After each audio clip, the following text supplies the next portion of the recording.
All right, let's get started. It is episode 130 of the Great Pendragon Campaign. This is the preeminent actual play for Pendragon, whose intervals of actual, getting to sign up and play is the only one that matches with the reliability of connection with the Voyager 1 spacecraft. So, got that going for us. Nice. Yeah. So it is 5:50. We finished up having our a terrible feast where Mordred's plots were coming out. Cadwalla was heavily drinking to Yeah, to put up with it. So it was terrible. yeah. All right. My intentions for today is I'm going to try to speed run through this year and the next year, so we can keep moving. If that's cool. Okay. With enough Yeah. of we can slow down if there's things that are super required, but in the meantime.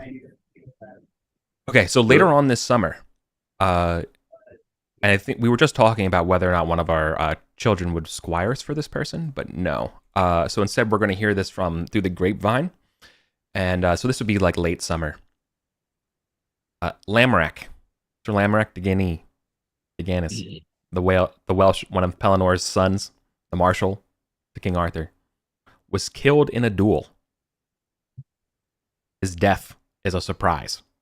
The news of this shocks the country, especially given the promises of Mordred beforehand. With whom? Duel with whom? So the scuttlebutt is that, and this is spoken with much, sadness, dolor in the panged faces of the scribes and courtiers. Lamorak fought the best he ever had, but it was 3 against 1. Agravain, Curis, and Gawain. They caught up with him.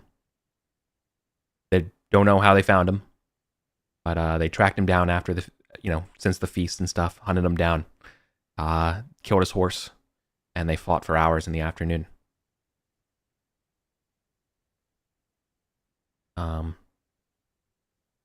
But apparently, yeah, no one. There's a million different stories. There's 3 different combatants against Agravain, and you've heard a million ways of how the duel went. All of them, though, was that Agravain was unconscious, like he fell in battle at some point.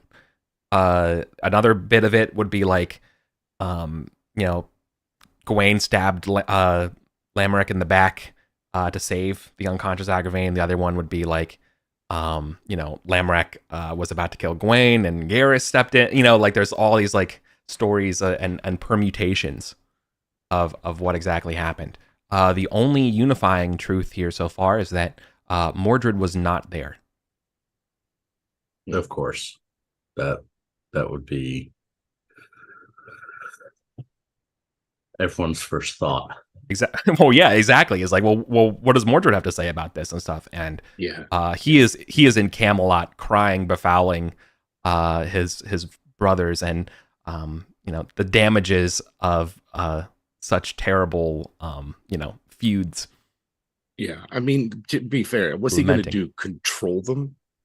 Like He doesn't. Good luck. Yeah. He mostly just made a promise he couldn't keep. That's his mistake. He should never have said with, yeah, I can do it without bloodshed. You don't know about that. You can't control your crazy ass cousins. So yeah, so it kind of doesn't look good on Mordred, right? But obviously, like, it doesn't look good on the rest of the orc, and he's far more, right? Yeah. Oof. But obviously, So he's not Lamorak's condemning. He's not condemning his brothers, right? Like that would be definitely beyond the pale for something for even Mordred to consider, right? So he's like, there must be an explanation. Yeah, it's like Lamorak died in a duel, but it was 3-on-1, and they hunted him down. Yeah, I'm doesn't sound like a no duel. duel expert.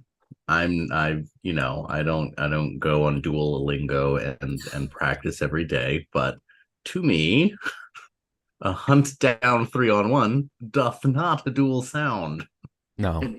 So obviously the rest of the surviving kin, the descendants of Pelennor, have rallied, in Carlion, ready to throw down.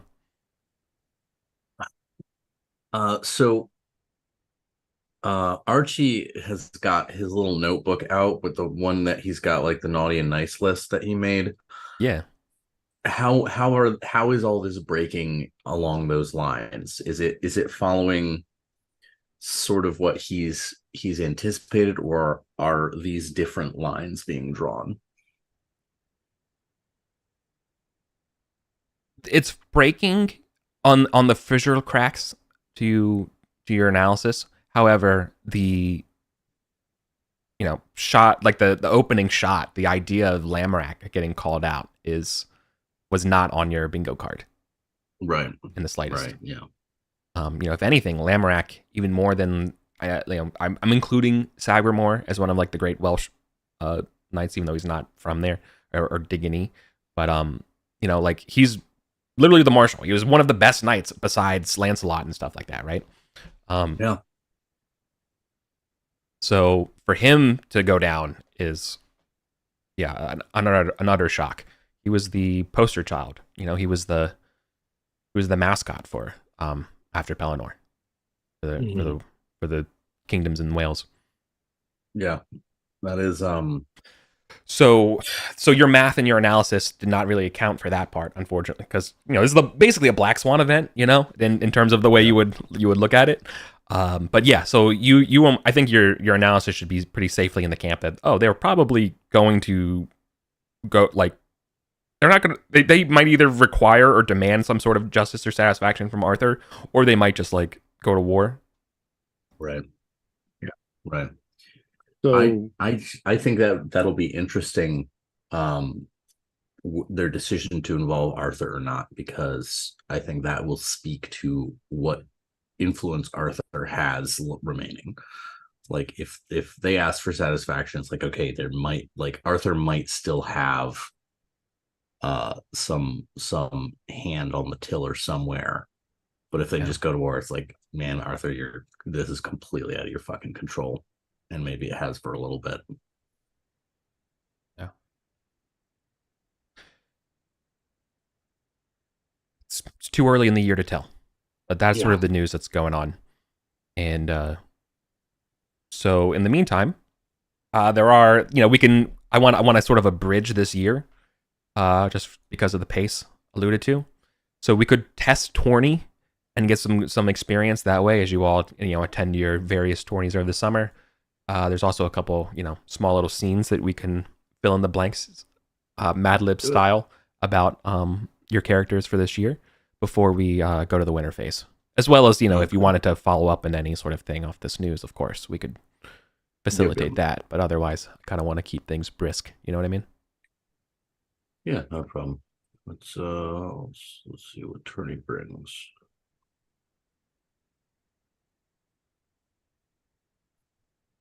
The pass on tourney.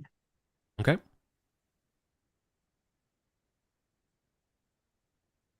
And the way I'll do it is you get 2.5 times whatever you roll, assuming you pass. Okay. I'll just round up because you all are glorious. Cadwalla's husband is a Diggany, right?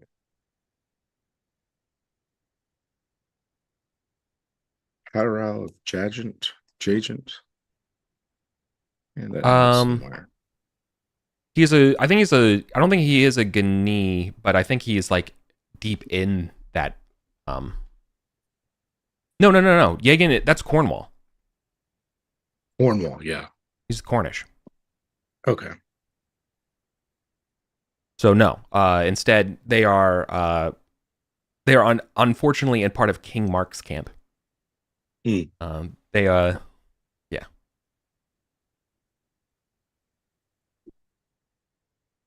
sure they have strong. So it hasn't exactly come up in play, but I'm sure they have strong opinions about Tristram.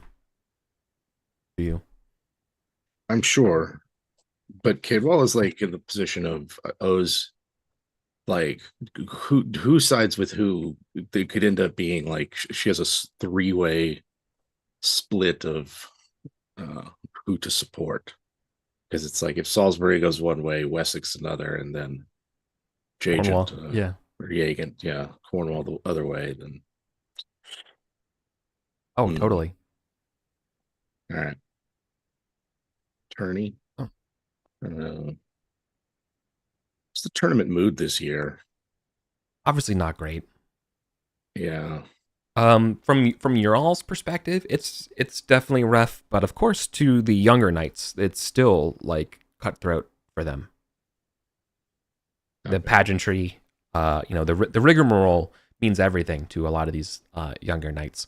But I imagine even your kids, are you like teaching your kids to be like, this doesn't matter? Are you that type to be like, don't get caught up on social media? Just it's a tournament, it's play, it's I wasn't expecting to crit my tourney. Okay. But yeah, I think because that's why she's been taking her household doing mercenary work on the continent, because but I mean your actual kids. Oh my, her actual kids? Yeah. I don't think they live at home anymore. Yeah, I know they've been paging, but when you do get to see them and stuff like that, because they're obviously going to be sucked into the zeitgeist is all about the tournaments. They know all about the lists and the tilts, the various matches. They know that so and so does so much better in the rain, especially in the North Country. They have like all that stats down, right? Like think of like the baseball stats kind of stuff, right? But not like mathematically as nerdy, but just in terms of the vibe. I think for her kids, they're still children. So if they're enamored of the pageantry and the excitement of it, they'll learn the truth of it in due time. I think that's how Cadwell looks at it. You won't steal the magic. Yeah. All right. 10. Since you crit, go ahead and just like four times that number. It's like 10x the 14, so you get 140 for winning. That'd be like the average. Yeah. With a crit, you did extraordinarily well. Nice. I will use that to build up my confidence that blooding my knights on the real battlefield pays off on the tourney. Okay. Archie. The scenes I have for you this later part of the year is I have one. Let's come up with something about teaching a lesson to one of your children. Yeah. Imparting wisdom. Basically Archie being a parent.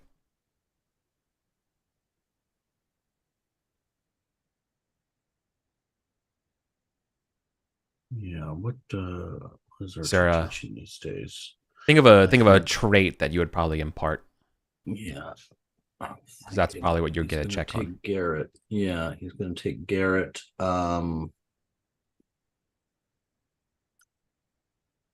Looking at notables, valorous, temperate, just, generous is 19. I think that's the bingo.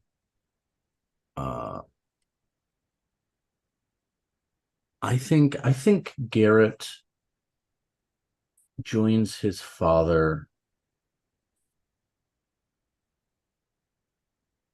when they're doing like during the years like just one of the justice events.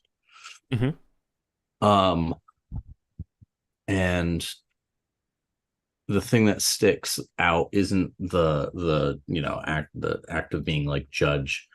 It's when Archie like rules against someone, one of the peasants, but then also like dispatches some help to them afterwards. Like it's a dispute over a cow, right? And it's like, you don't get the cow, but then like goes out of his way is like, okay, but we're gonna give them some extra wheat this year.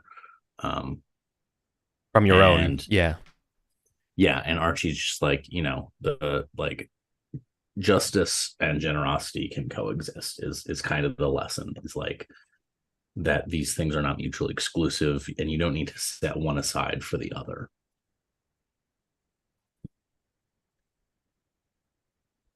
Justice and generosity are mutually exclusive. Awesome. Right. We'll see if that sticks with them. Yeah. All right. Yeah, I genuinely am not sure what kind of person Garrett's going to end up being. Yeah. I'm excited to find out. Cadwalla, later this summer, I have one with a relationship with your land. So this could either be something involving like the stewardship and things like that, but it could also just be, finding a happy spot and reflecting on your family, or even just kind of going around town, seeing like a random peasant or whatever, and being generous or whatever. Something to do with your actual property and being here at home. So this would be on in Wessex, Isle of Wight, because I really think that Cadwalla is like, that's her home, right? She's in her mind, and I think just reflecting that it's the furthest, it's like maybe the furthest you can be away from the wasteland and the troubles that are brewing, right? And just like, it's still peaceful here, it's still prosperous. The sun still rises with rosy fingers down here. Yeah, the sun's glinting off the waves as the gulls go into trade and all that kind of it's all it's terrible. It's like, oh, you could vacation here and have a nice relaxing time. Yeah, the pacificity, the serenity of it. Probably what's the prudence, maybe? Like you can take time to reset.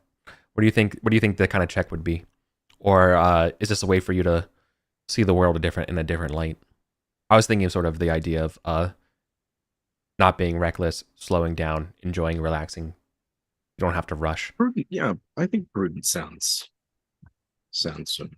right, because like I'd hate to have a high reckless and a high energetic. Yeah. You're just gonna you're asking for trouble. Exactly. Okay. Great. Prudent sounds good. Cool. All right. Before we go to the next scene, the follow-up about Lamorak and stuff is materializing later this year. They ride out for Camelot. A big old swath of the Deganine boys. They are going to petition Arthur for justice. Do you all? Would you all? You obviously have to attend the funeral for Lamorak, right? Of course. The question I have for you all is, I guess, what's going through your all's heads as I know you're thinking about the political ramifications, but what about the personal ones? Lamorak was the guy on the boat when you all fucking like raided in like 520 France, like he's the dude from like Bowden Hill and stuff, he was here thick and thin. You have, right, well, especially for your prior characters, right, but he's been, I mean, he fought alongside Sir Sagramore a lot, right? Yeah, and that's who Cadwalla squired for, right? Yeah, Sagramore and Lamorak though are like super close. Yeah, so maybe she's had some, amiable moments. She was younger. Yeah. So fellow roundtable night. Yeah. This kind of blood feuding is something we cannot backslide into. It's just the Orkneys need to like put it to bed. Yeah. Yeah. I think there's a sense for Archie of like the center cannot hold, the falconer cannot hear the falcon, or the falcon cannot hear the falconer, that like we're slipping. Backslide is a good word for it. I think there's also definitely a sense of like the creeping mortality of this generation of knights. We're no longer have that protection of youth that we had in France. The invincibility of youth that is so presumed that it often is true.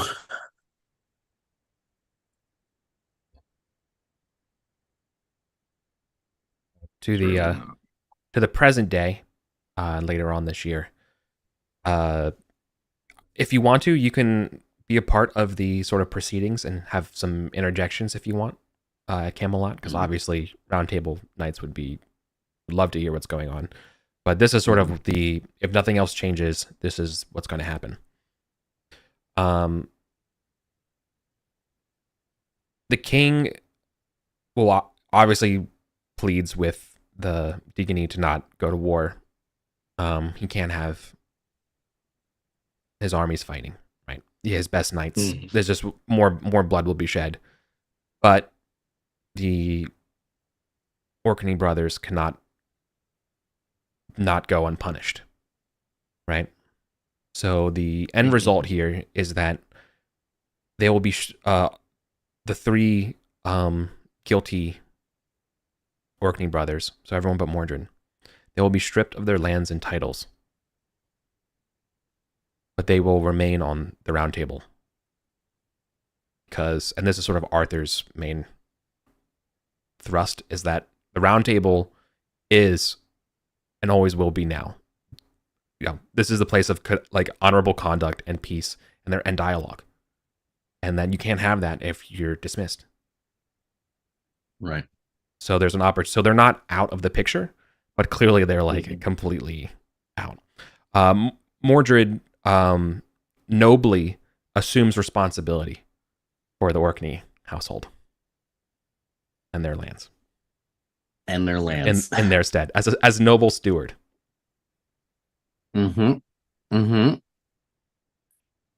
he affirmed in that? Yes. Lastly, as part of this is that all of the three Orkneys, and including Mordred, they are foregoing all pagan bonds. They are going full Christian, hyper Christian all the time. Archbishop Dewey's going to take care of it. They're going to be basically solemn vows. So you can almost imagine, like at the Round Table, they're going to be wearing like a Franciscan, rather than their armor, or rather than the noble feats. They're basically taking vows. Okay. The Archie is I think a little paranoid about how good faith all of this is, how convenient this all is, and how much it seems to help Mordred. Yeah. Right. Well, I'm also smoothing over the actual stakes, right? I think the counter argument was that they would basically all be put to death. Mm-hmm. Yeah, that right. Didn't do anything. And instead, this is mercy. So really, this is seen as mercy. Do we get any more indication over like the actual circumstances of this quote unquote duel? Oh yeah, for sure. So yeah, it was not a proper duel. It was an ambush. It was a bushwhacking. And that is really like the straw that breaks the camel's back here. Yeah. Okay. And that whatever self-defense or for murder, like for killing him, is like, well, you kind of started it, as the ultimate well, you started it is the epitome of legal doctrine at this time, for what it's worth. Up there with, of course, the man needed killing. Yeah. So, the greatest legal minds. Your Honor, he started it. This guy's a genius. we did smelt it. The next letter's like, he didn't start it. Oh no! See, that's a classic blunder. That's a legal mistake. Yeah. So it's not like a courtroom or anything like that. Like you have to speak your own cases here, and so Arthur asked for the honesty of it. And yes, so to give you the final stake here, it's Gaheris who actually killed Lamorak. Agravain did go unconscious after dueling, and Gawain actually didn't really participate, but he was there and he was kind of stunned at what was going on. and was kind of just a bystander. But he accepts his punishment all the same. If anything, he's upset that he didn't step in, or if anything, he's like the most like, yeah, absolutely, I deserve it. Okay. Gareth is still trying to kind of probe what and whether this impacts again more. I think Archie is definitely starting to slide into like, I'm gonna watch Mordred like a fucking hawk. Yeah. I no longer feel like I can influence this man, so I need to know which way he dresses his pants, and whether he puts on his right shoe or his left shoe first in the morning. Like, yeah. So, the rest of the Deegany family though is not super okay with this ruling. They're they understand Arthur's logic here, but they say basically, as long as these villains are at the round table, I won't be here. And you can see there's sort of a heart to heart between Percival, Agravale. I think it's Agravale. There's Agravain and Agravale, which is like, and thank you, Mallory. Yeah, but like his brother. And there's like kind of a heart to heart about Sagramore, and they're kind of having to tell Sagramore that like, don't follow us down this path, man. Like, you need to be at the round table. And so Sagramore is going to not go with his, basically his found family, and stay at the round table as a knight, as a token, basically, of like, we're gone, but we're still going to be, you know what I mean? Like, he's going to basically have to represent the people who are protest vote. Yeah. But he's going to be basically their factotum, who's going to be, while the people are protest voting, basically, right? So they want him to have this honor. Okay. And the parting words from Arthur then would be that when enough time has passed and you're ready, the marshalship will go to the person that you choose. He's willing to give them the choice of marshal to fulfill Lamorak's spurs. But also that means the kingdom doesn't have a marshal in the meantime. Well, I mean, it's interesting. Someone at the table actually has experience being a marshal. If you think about it, that like, you kind of want someone who knows what the job entails. So I'm sorry, I'm blanking on the name of the knight who is currently a marshal on a smaller scale, and maybe now is the time for them to kind of graduate to a larger stage with their marshalness. The name will come to me eventually, of who that could be. But Archie's like, when I remember who it is, and I would speak very well of them and vote for them. I hope you all would too. Yeah, I think you also, but yes, I don't think your character would be that. No. This happens and you're like, I just so happen to have my CV right here. You know what I mean? I don't think this is the right time. Like, like you totally can join that point, but like right now, I don't think this is the right time to put that to vote. You know what I mean? Right. You're that savvy, but yeah, for sure. But so things are definitely falling apart. The wasteland has been expanding. Heartbreak. The death of Sir Lamorak. Where is his funeral? Is it at the same time that we met? Yeah, Arthur makes his ruling. No, the funeral would have been earlier in the year. A couple, like a week since you heard it or so, in Carlion, right? The kingdom, the part of power of the Deacony family. Obviously, the Orkneys aren't invited. Like, that's goes without saying. They won't ask anybody to make a vow of vengeance or anything like that, or there's nothing.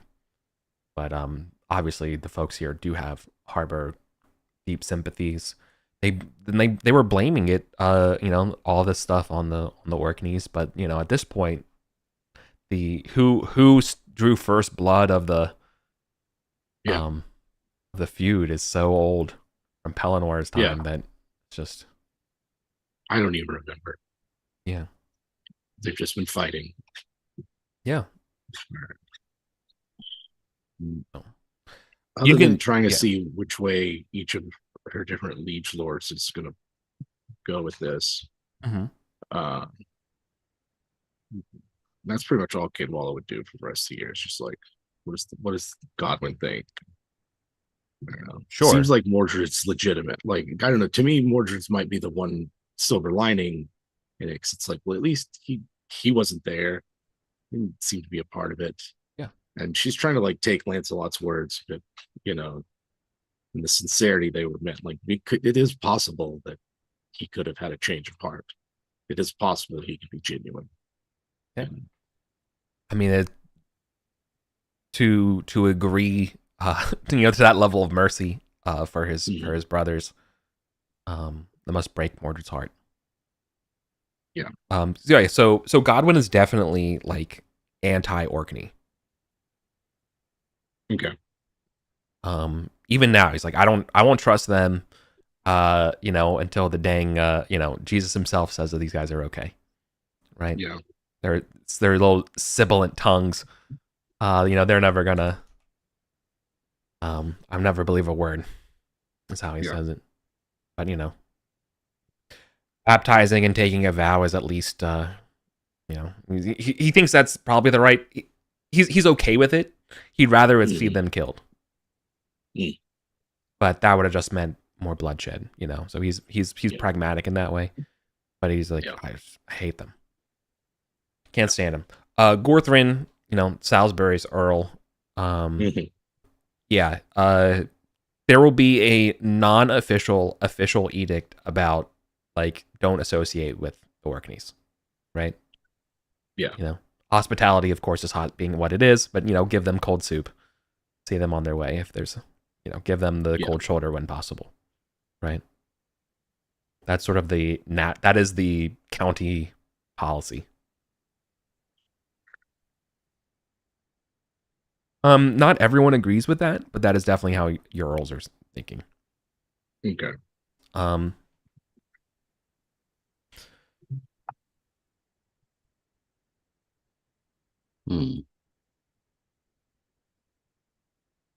right.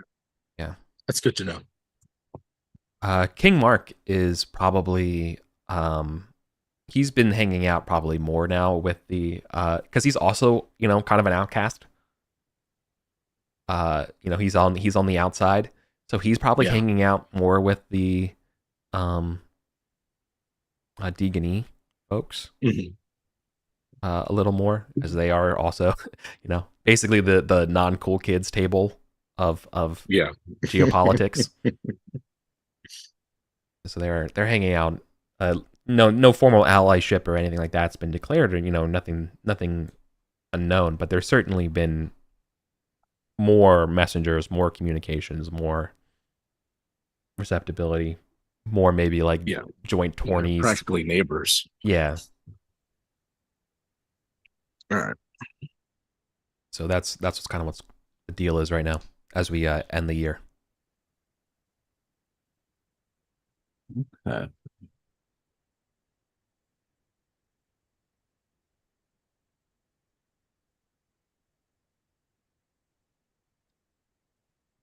Shall we spreadsheet, my lords? We shall. So not a lot of checks. No. And I don't anticipate really making any of these checks. Oh, justice goes up. Look at that. Just after teaching your kid, so that makes sense. It does. It does. Yeah, suspicious goes up.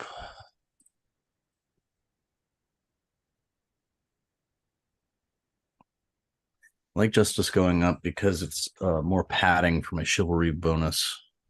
Mm-hmm. Yeah. Oh, close on the intrigue. And check for tourney for the year. Yeah, check for tourney for the year. Both of you. Okay.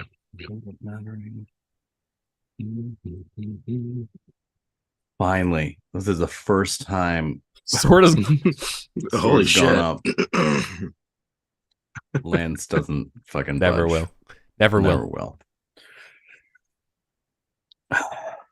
Lance never heard of her. Yeah.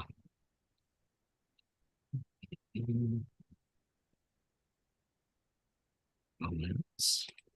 We're gonna have to check for. Yeah, I think we get like a kind of grim look into Archie's mindset with that sword going up. Like Garrett wakes up one morning to find his father is also up early and is already in the practice yard training. And it's like, oh shit. Usually by now he'd be on his like second helping of breakfast. Let's see.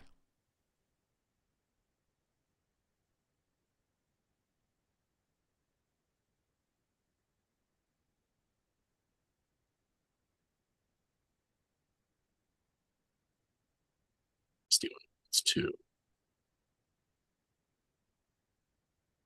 3. 6, is that safe? It's safe. Safe here for you. 1, 5. 4, 5.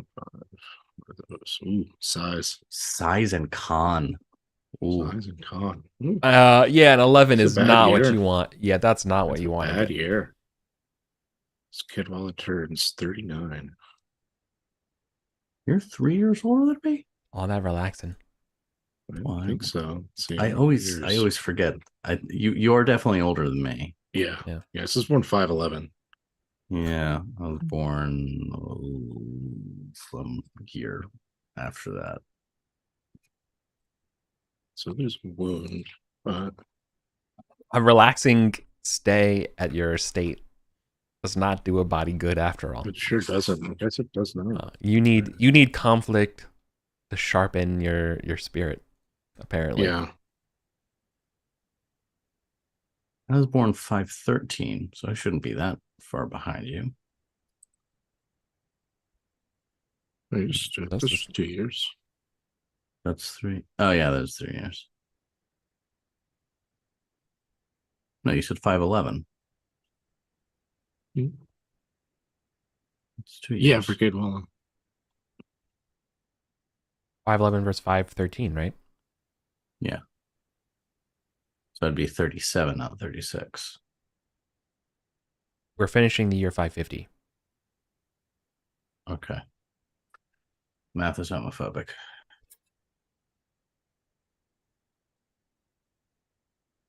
Yeah.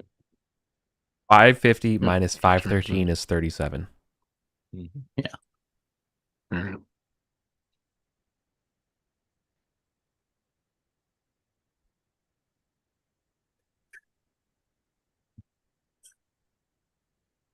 Done. Or justice events. Mm-hmm. Oh, that's not Household survival as well. Yes. Oh yeah. Let's see how. I am actually gonna. I haven't been rolling for Acewin, who is still alive, just in her little hermitage with her wife. Yeah. Either. Is anyone else having atrocious time with Roll20 right now? It's like being super slow to open up anything or respond. Yeah, I switched to Firefox and that fixed it for me. Okay. I haven't had any trouble with it today. I've had that like a couple weeks ago, and I just switched and never looked back, and it runs much better. Okay. Can't explain it. Yeah, that is. Oh, this is annoying. Yeah. Come on. Jesus Christ. Yeah. For me, it was the character sheets weren't like taking forever to load. Yeah, that's exactly what I'm Okay, yeah, experiencing right now. yeah. That was my experience as well. Okay.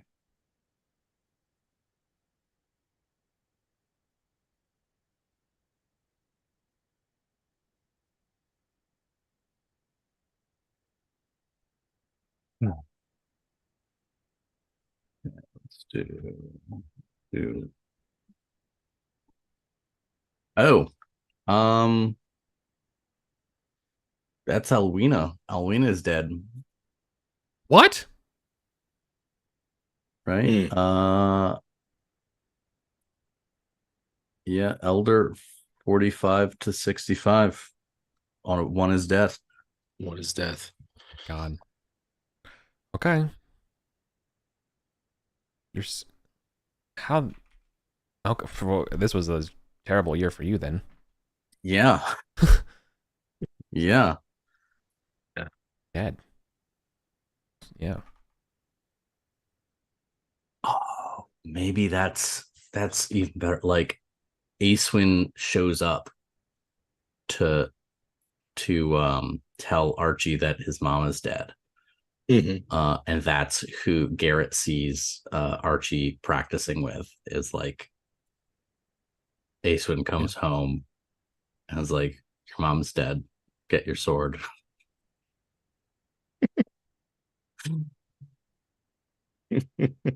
Yeah. Hate to be the one to tell you. Yeah. Shit.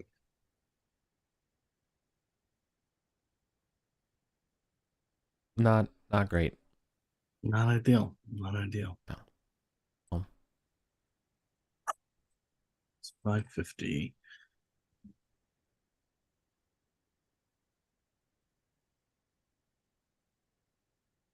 That's let me know. Jib, you ready for justice? Yeah. I'm ready for justice as well. Beautiful. All right. Kidwala, your justice event is a poor old widow challenges another poor old widow who's suspicious. Their dispute is about ruined clothes from an exchange of verbal insults about the ownership of a goat. Huh. So it's not the insult, it's the ruining of clothes. Yeah. It's clearly something valuable. Like Yeah. this Byzantine silk. Yeah. Toward my nicest dress. Yeah. Yeah. Yeah. My Byzantine silk dress. Oh, the goat was totally hers. That was I admit to that. But yeah.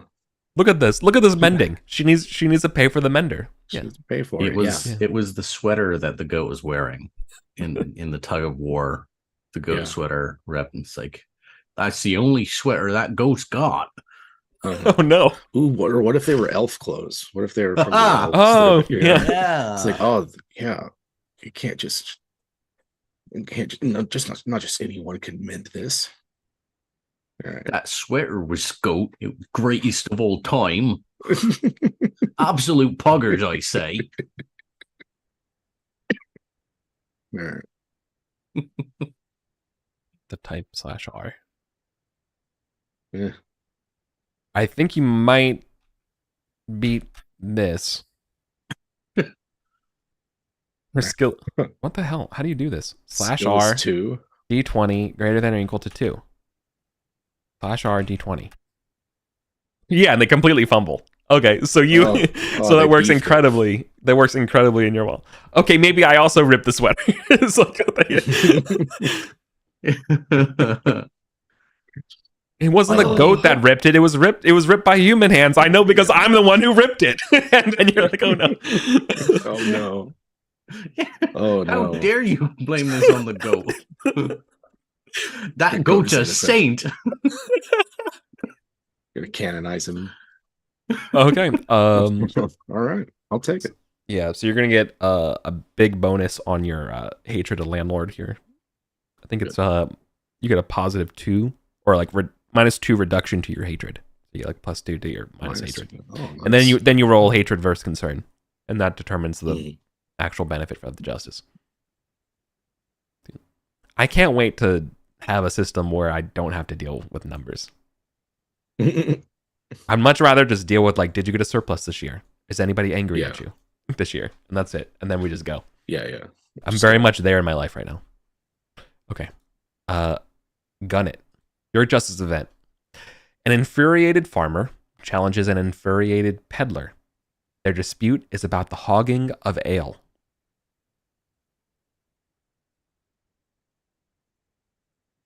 So Love it. clearly the peddler was drinking too much and not sharing. Yeah. It's like he suggested splitting the check. It's like, Yeah. buddy, you were the one sucking down all that You- ale, not me. I just got the chips. Like, Am I the asshole? Reddit? Yeah. all right, that's a success. There you go. Their skill is 5. Okay, that's. So I'm automatically going to win against that. Can they beat a 5? No, they fail. Okay. Yep. -1 to the hatred of the landlord, and go ahead and roll your concern. Yeah. So immediately, it's just like the justice in this matter is very clear. 1,000-year dungeon for drinking with a peddler. Done. Yeah. Hatred goes down. This by is your- one, you say. Like, of course the peddler wanted to split the check evenly. Like, what are you talking about? That's what peddlers do. Success. Let this be a lesson to you. Awesome. All right. Stewardship rolls this year is 16 for Till's Head, 14 for Gunnet.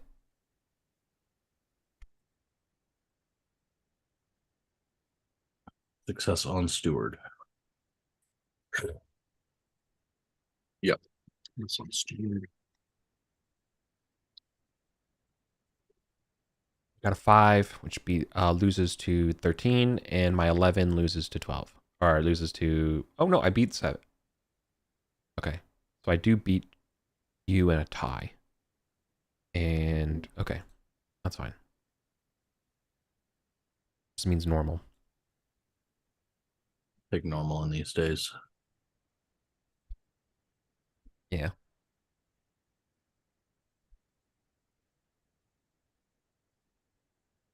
Oh, I forgot to roll spiritual. Doesn't go up. Never mind.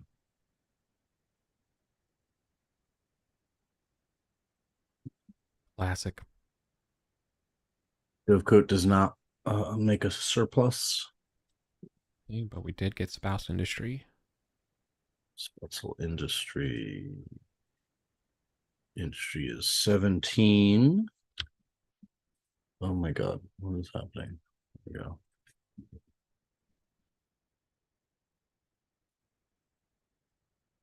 Success on industry. Nice. All right, got that for both of you.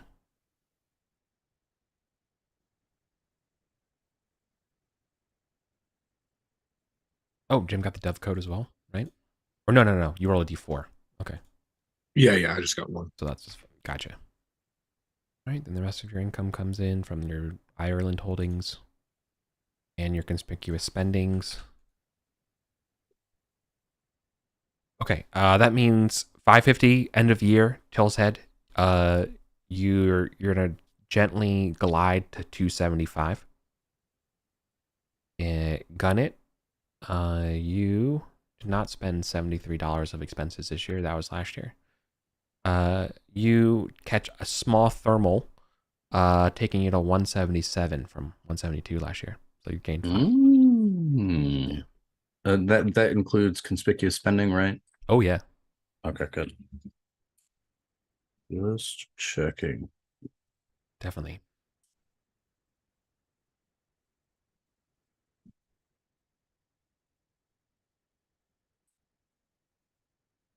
That will push me over finally into 12,000.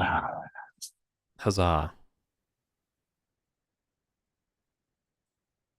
That would mean you get, yeah. When we get to training and level up. I'm going to pump up sword with that +1 because I can't. Oh no, I can still do my attributes, can't I? Yeah, you can use glory bonuses for that. Yeah. Yeah. My strength and my con are already capped out though, and I can't change size. I actually think I'm good then. I think I will pump sword.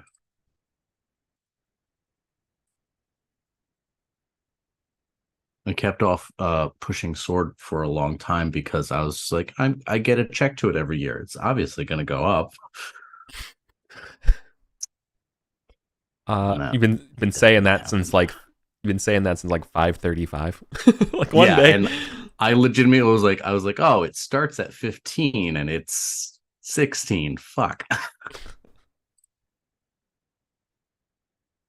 Okay, my fucking browser is freaking the fuck out and just kicked me out of Roll20. Oof. Okay. And oh my god. Okay. This is one of the more frustrating experiences that I had with this fucking browser. Yeah. Mayhaps the fire of Fox will soothe.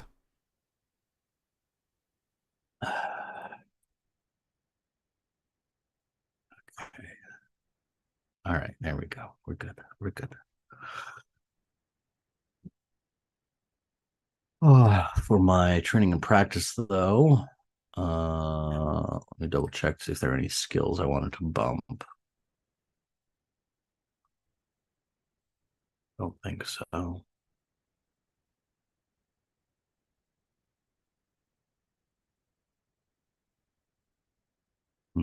Yeah. Have you already decided everything for you, Jim? Yeah, I bumped Merciful 1, and then that gets me 96 for my chivalry traits. Nice. So I'll welcome get to the chivalry club. +3 defense. See, I'm not that bunch far of off glory. getting the Christian bonus either. Wouldn't take much. Well, when people are looking for the signs of good Christians, having that chivalry bonus is a pretty good pass. Yeah, what are the religious traits? I think I'm pretty close too. Chaste, energetic, generous, modest, and temperate for British Christianity. Generous, modest, and temperate. Okay, so I only got half of those, but like, but you got the good half. Modest. You got the cool half. Chaste and modest are still at 10, so I've got. I got some work to do. Yeah, and you have to have them all of them above 16. Yeah, it's not just a total. It's not just a total. Acewin had it for at least a little bit. No way that's true, because it's either chaste or modest would have tanked. Okay, I could have sworn you were. Let me pull it. Let's see. I might be wrong. I swear that you got that one time because you were still doing 46 damage, but you were like, at least I got a chivalry bonus. No, chaste is solidly at all right, 10. Oh, has made literally everything else. Has literally everything else, but her all right. She was held back by her loins. Apparently, that was invented in the writer's room. Yeah. Okay. Or I was cheating. Yeah, maybe. I don't know. I don't look at your all's character sheets. I'm gonna be honest with you. I don't actually. Can I ask you? Either, too. Yeah, when you own GM, do you ever look at your guys' character sheets, like your players' character sheets? I've never once maybe like just to make sure there's something there, but like never. No, because it is literally a rule at my table that you should just cheat if you want to. It's like an easy way to remember. At every single table I've ever run, that is one of my table rules. You should cheat if you want to. Yeah. Who's it hurting? Strict enforcement of that stuff. Don't have time for. Yeah. Okay, sorry. All right. Sorry. Anyways, aside. All right. Sweet. Get the extra under glory. All right. You always have extra 3 armor. All right, for all intents and purposes, are we cool with jumping to Feaster? Let's do it. Keep going. Because we got to do this and then also a winter phase and do some cutscenes today. So. Oh yeah, nice. Yeah, we're good. We're making good time. Oh, I agree. It's just it is at the expense of some fidelity in scenes and some banter. But I would rather do this rather than, God forbid, we can't play another 2 weeks and we're still stuck in the damn 550 doldrums. Yeah. Keep things moving. Thank you. Okay, so let's get ready to do some feasters. Obviously, you could buy new stuff right now before. Don't feel like you're, you know, you're not that force majeured, you know. You can. The elf shops are still here this year.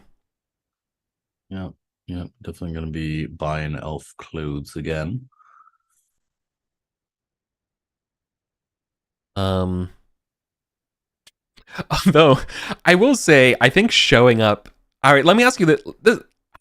I'm not going to make a joke about this. I should actually just ask you seriously, as a serious question.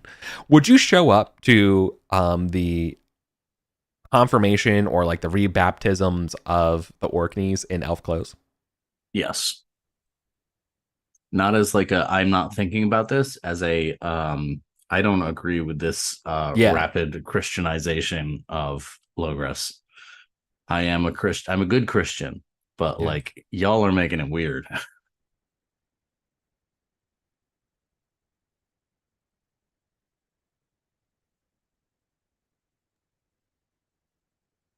Thoughts on that? That What about Kewala? Um, that sounds provocative. I don't think that the elf clothes. I think they're really just for Camelot, as I see it. Yeah. Well, this will happen Or like the after the next time we have to go to Fairy. Yeah. You'll have your feast, you'll eat in the halls and stuff like that, but when it's time to go to the church, you won't be wearing these styles and cuts. You would go back to okay. Yeah. What looks the most bizarre look by far has to be the Orkneys here, right? Can you imagine them being tonsured?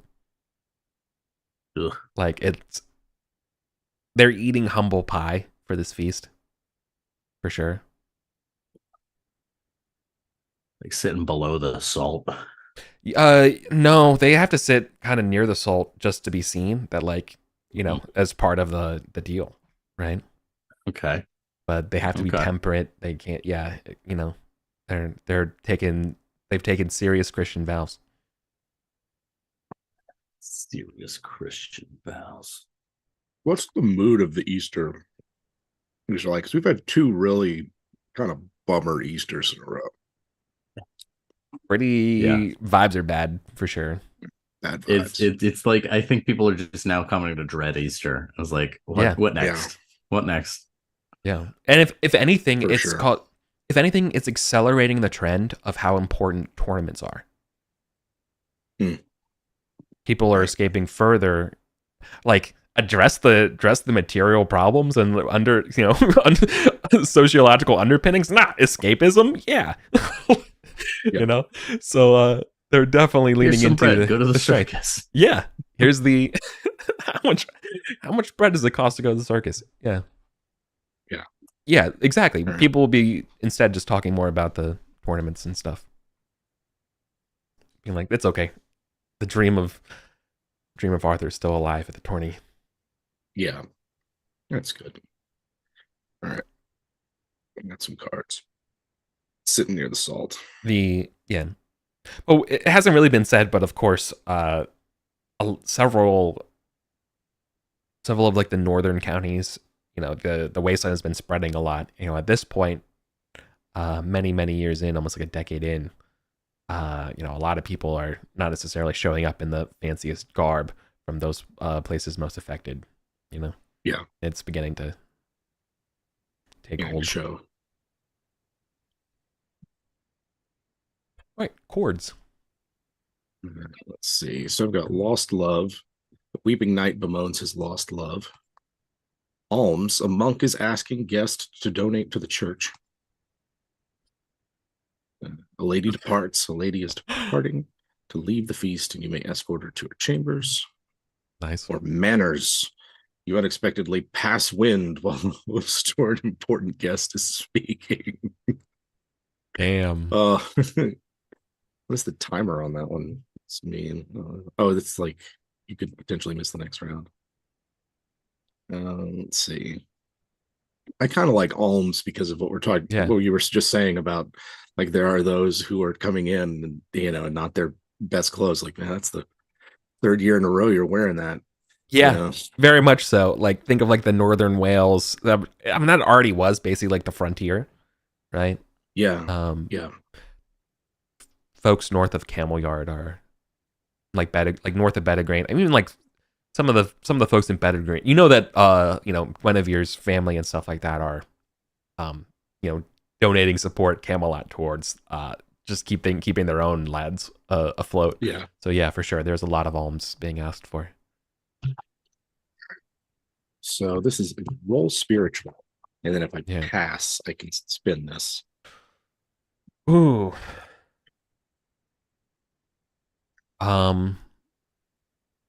Yeah. Pass. And Okay. I just had a save thought. each. What's that? Yeah.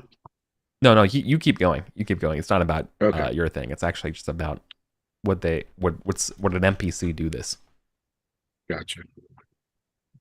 Yeah, so if I pass, I got to donate at least 1 silver, but for every half pound I donate, I gain 5 glory and a check to generous. So I think I'm going to donate 10 pounds. Okay. And that'll get me much.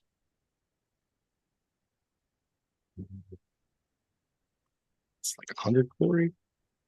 Yeah. I think this is Yeah. the one I had before. Yeah. It's 10-1. All right. Yeah, 10-1.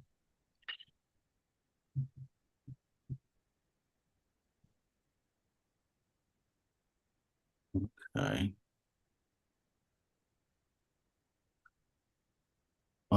Decent ones. I think. Who are you? About things real and more food. And then great deeds. I think I'm gonna go with great deeds. All of them are functionally like 50-50 chances. I like great deeds because it maybe is low-key Archie trying to raise his profile for this Marshal of Logris vote. Yeah. Kidwalla, sorry, I based on my 50-50 coin flip. Yeah, you do hear the reason why this is not the only reason why you're giving us so many alms, but definitely you hear a very dolorous story. Oh god. Fuck. Sorry, I just saw the roll of a 20. Oh shit. Well, so the thing is, it means neither. I don't get 5 glory for modest, and I don't get to roll orate because I didn't.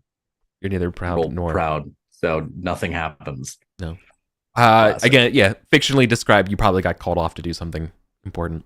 Yeah. But what I was saying, what I was saying for Cadwalla, you hear a particular sad story about some knights or actually like a baron or baroness or somebody like that. They've been kicked out of their castle as like a band of soldiers that mercenaries or bandits have taken it over.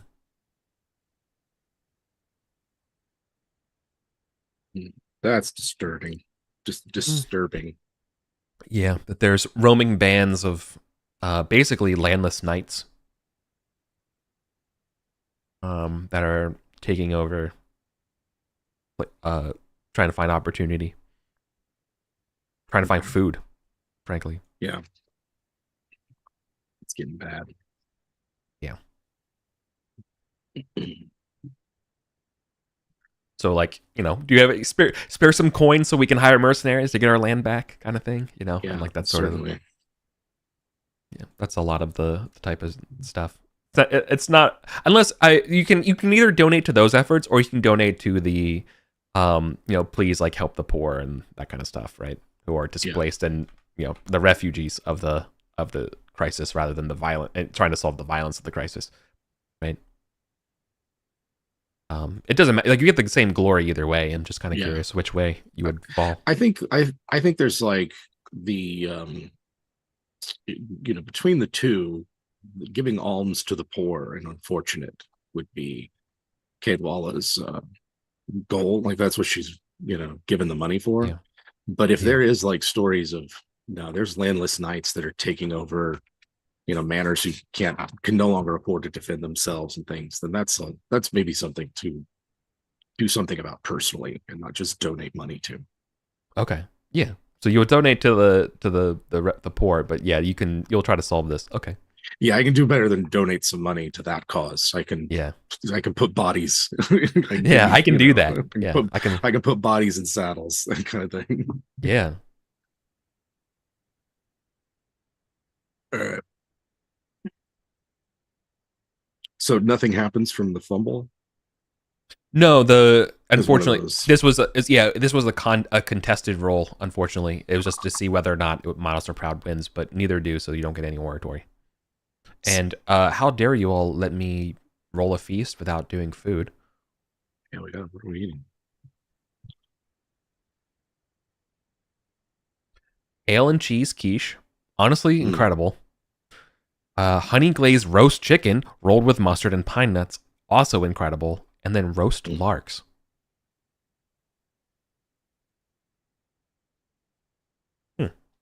Larks. It sounds delicious. All right. Obviously, it's a game bird, I guess, or some kind of bird. I know that, but okay. Well, I'm into this honey glazed roast chicken with mustard and pine nuts. That sounds actually really good. That sounds ale and cheese quiche. Yeah, and ale and cheese quiche also sounds good. I wonder if it's like, do you drink ale with a cheese quiche, or is it like barley or something? Anyways. I like so I've got some interesting cards. I have two cards that suggest a repeat of last year. Excellent wine and more drink. Cadwell's eyeing those silver ewers, those pitchers over there with glint in her eye. But two host cards. Host speaks at length. Host calls for a dance. I think host speaks at length is like the host rises and drones on about the current political environment. Like I could just imagine Arthur, like he's got to say something else about this blood feud and justify his decision, and it seems like one of those things he's not going to be able to keep his mouth shut about. Oh, absolutely not. Yeah, there's obviously a lot of discussions, and yeah, it's a lot of it is this sort of speech about healing the country, bringing people together, and like the symbol, like the round table is prevailing, right? Like this is, and because this prevails, we will get through this.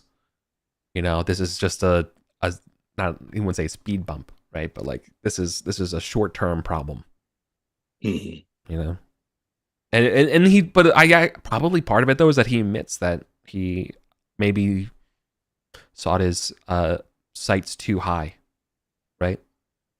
That he thought this could work itself. We could rise to the occasion on this, and I should have stepped in earlier and tried to mediate and solve this more. But nevertheless. So like him kind of powdering and doubting himself in a speech from a leader is like not what you want to hear. Yeah, Camelot hangs on every word. Yeah, like, he's yes. Mm-hmm. Yeah, he's almost 60. He looks like he's 70. Yeah. Let's see. Rolling insight or intrigue.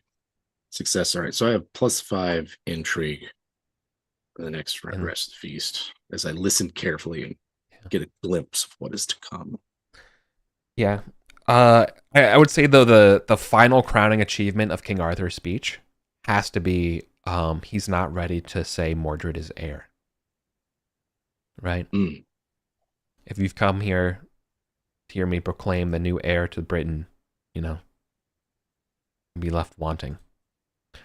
So, my son is not heir.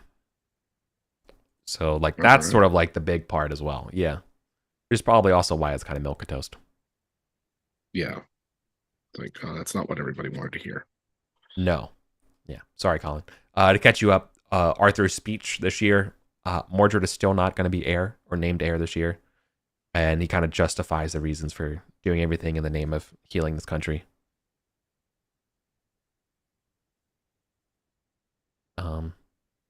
It's a pretty milquetoast speech, pretty low energy. He's he's almost 60 now. Yeah. And just doesn't seem like he has that dog in him anymore. No.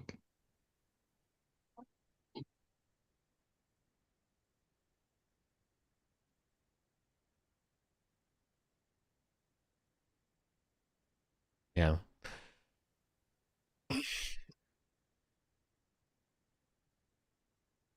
Be a 15-year-old fighting the King Lot, in Yeah. Baden Hill to today, being like, guys, we're gonna get through this together. It's just, Come on. you know, Lost all your enemies to fight. yeah. Yeah, the biggest detractors to King Arthur is that victory defeated him.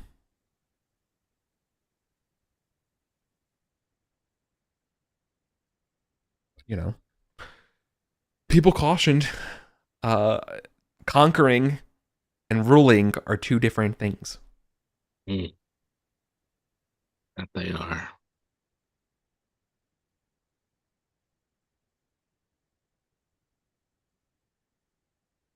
All right. Anyways, cards.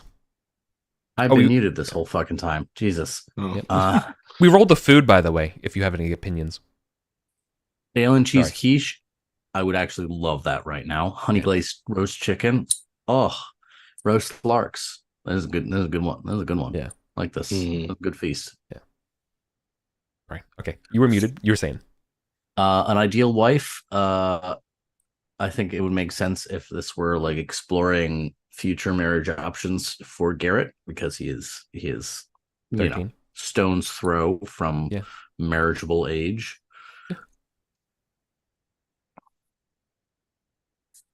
Makes sense to me. So betrothals, roll on random marriage table at +5. I think that's a D20.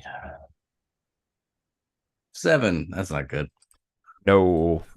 Okay. Well, I can dovetail this into the first alms thing, right?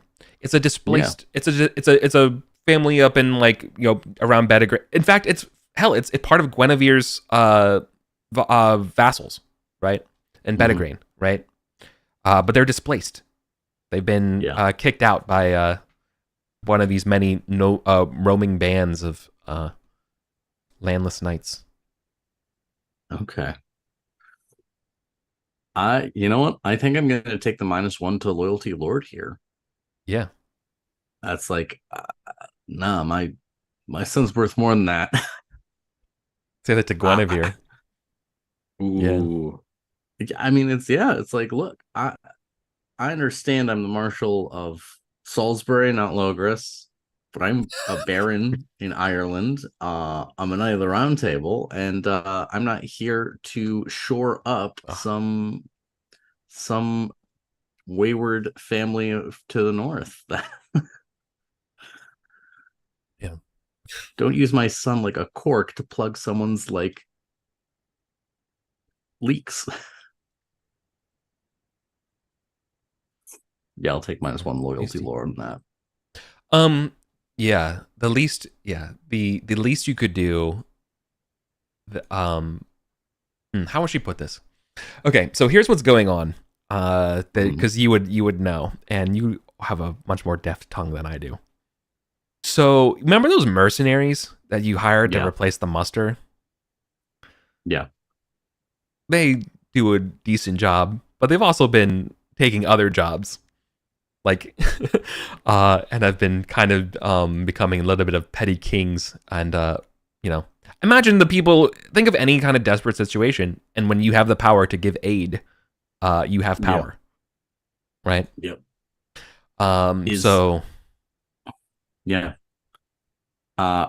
Imagine she feels that you're kind of partially responsible for exploiting this mess with your mercenaries up there. Yeah, and I think Archie's response is, my lady, if there's an issue, I am the Marshal of Salisbury. I am a man of military means and strength of arms. I can fix it, but not by giving my son a shitty marriage. Like, you want these? I'll take care of these mercenaries. You want that? Done. I can do that. gladly. I have some things I need to work out anyway. Okay, cool. All right, so both of you are kind of on board for the kind of the same thing for different reasons. Mhm. All right, sick.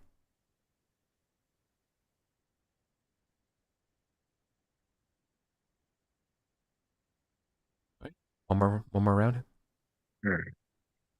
I think I will draw cards instead. See what's Okay.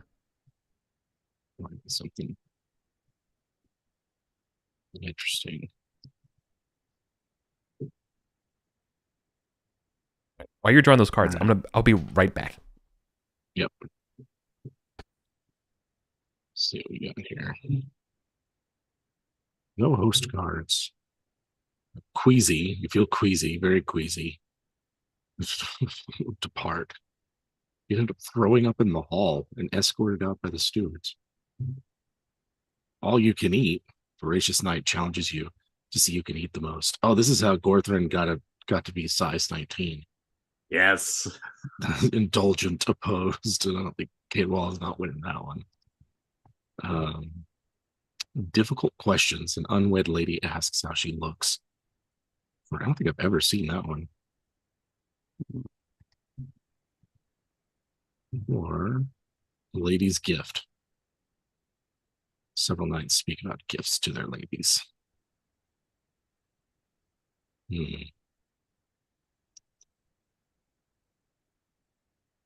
No.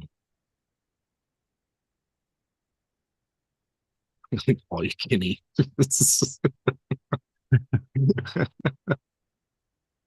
I mean there's some appeal to going the route of the Choldertons and eating chicken until you're big. Right. Oh yeah. Oh yeah, the honey glazed roast chicken with mustard and pine nuts. It's absolutely or it's a lark eating contest. How many larks we can eat. Yeah.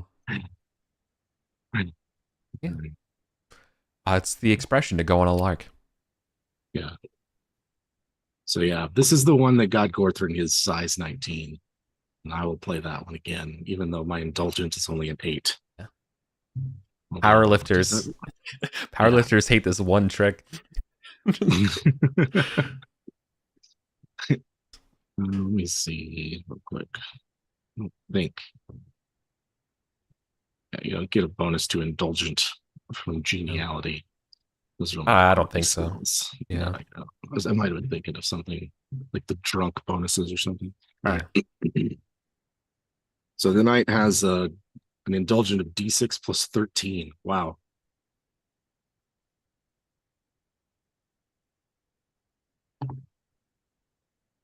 Where's my indulgent? Failed. Cannot.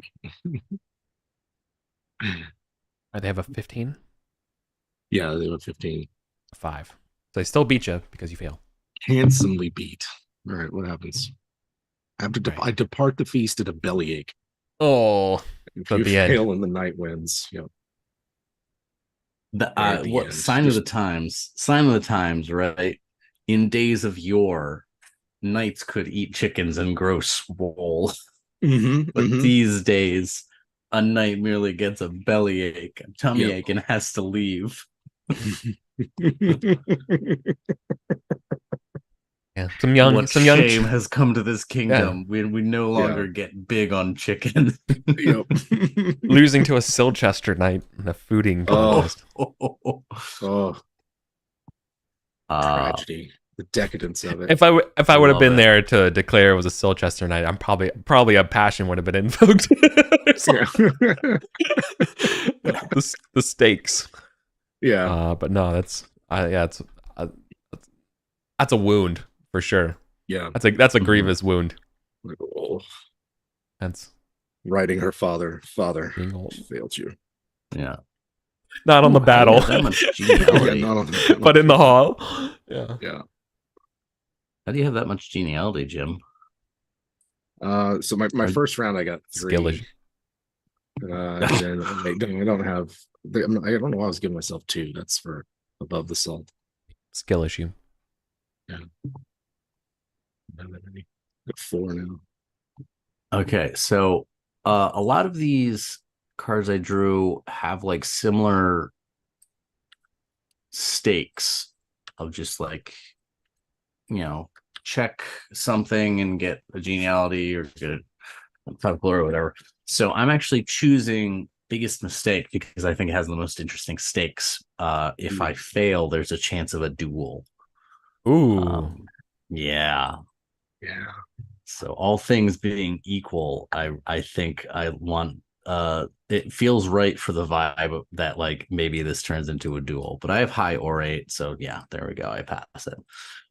Biggest mistake, I think Archie's like, well, there was this one time I introduced Mordred without asking what he was going to say to his part of the fucking speech. Literally, yeah, last year. Oh man.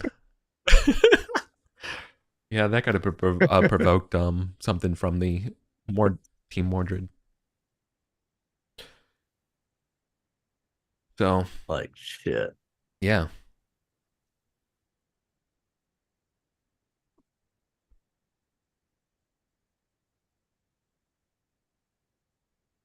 Well, speaking of Mordred's reactions, Mordred does not have a reaction to King Arthur at the end of this feast for not being named heir, despite becoming all, getting not coordinated, but re-Christianized again, Mm-hmm. In sight of everybody, wearing a Franciscan robe in solidarity with his brothers.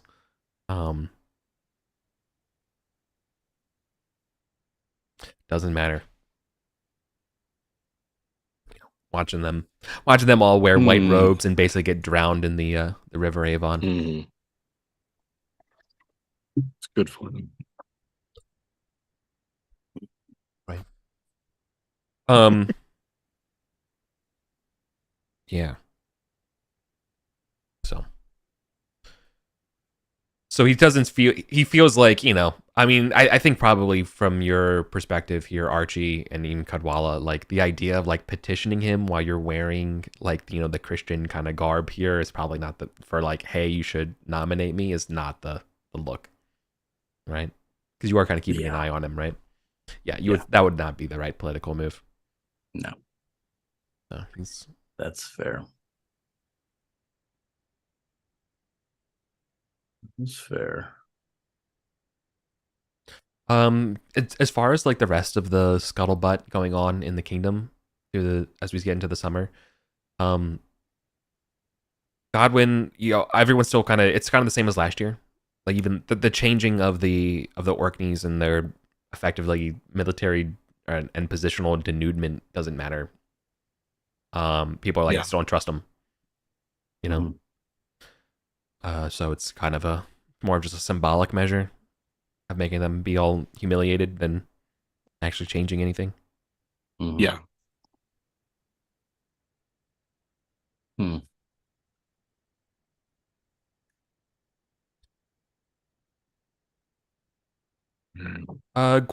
I think probably Earl Gorthrin is probably feeling better though. Like I think Godwin is probably pessimistic and being like, that's fine. Like leave. He's becoming not necessarily reclusive, but very much like, well, Wessex is doing okay. We're doing okay, right? I can control this. Yeah. And meanwhile, Gorthrin's is kind of similar, but he's kind of seeing the bigger picture out there. So he's saying like, we're good here, and so I think things are changing because things are still good here. I think that this means we're stable and we'll return. He's optimistic. All right. It's good. We don't need pessimism right now. Yeah. So yeah, make things worse. Yeah. Okay. I mean, I didn't have to really say it, but like, of course, like Percival and all of the Diggany folks aren't here. Yeah. Sure.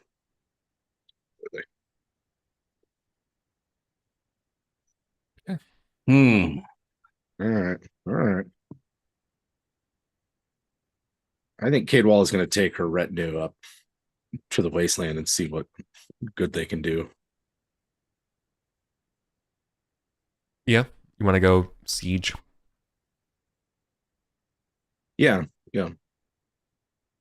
Okay. I think Archie is going to take his mom with him to see what he can do about these mercenaries.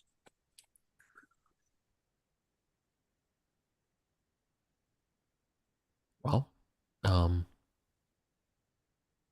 Cadwall is riding up there with their own retinue to try to do something with them. Let's do it. Let's do it.